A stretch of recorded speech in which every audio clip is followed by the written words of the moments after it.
Thank you, Senator Stabenow. Are my three senators who are here, Wyden, Stabenow, Klobuchar, have been such leaders on this issue.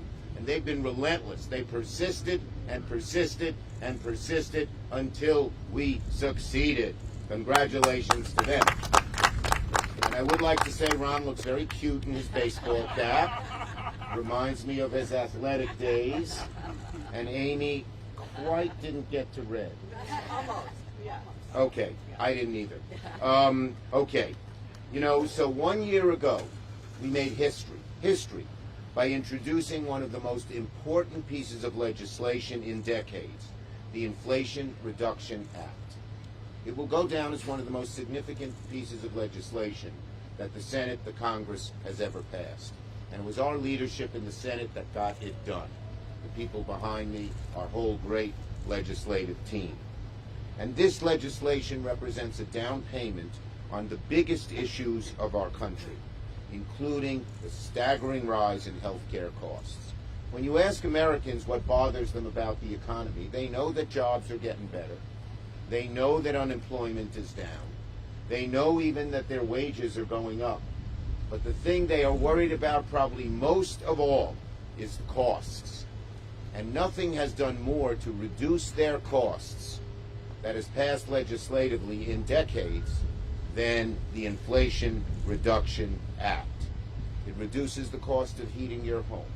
It reduces the cost of buying all kinds of appliances. It will reduce the cost eventually of driving a car. But it also reduces probably the #1 cost item that bothers Americans, and that is health care costs. And that is because it's about life itself and your health itself. That's what it's about. And when you are struggling because you or a loved one is sick and you can't afford the medication that you need, it's agonizing.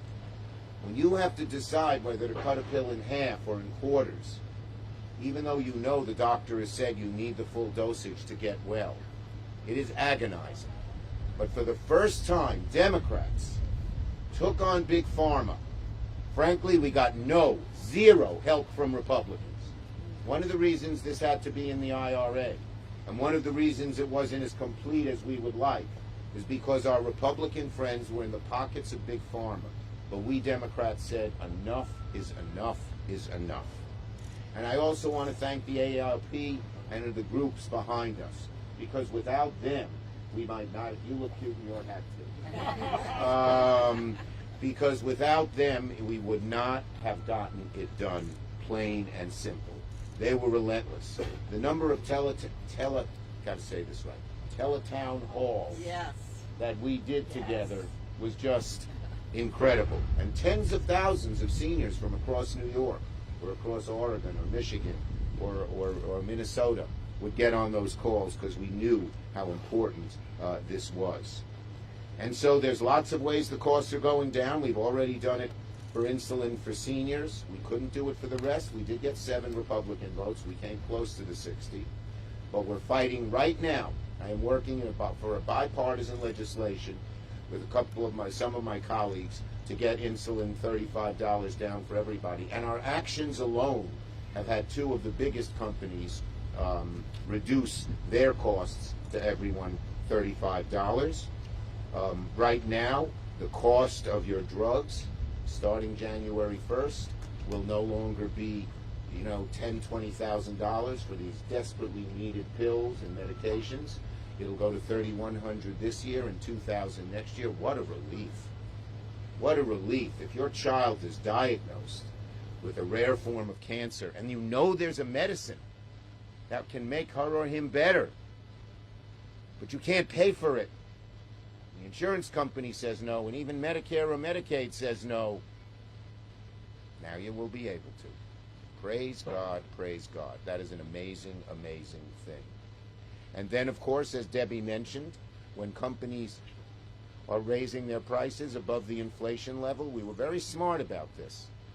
We said, okay, you said you got to sink a lot of money in pharma into producing the drug. We get that. But once the cost is produced and the opening price is X, you can't keep raising it. Look, even insulin, so needed. It was created by a Canadian doctor named Banting in 2021. He was a 1921. He was a very, very generous man. You know how much he sold the patent for? $1.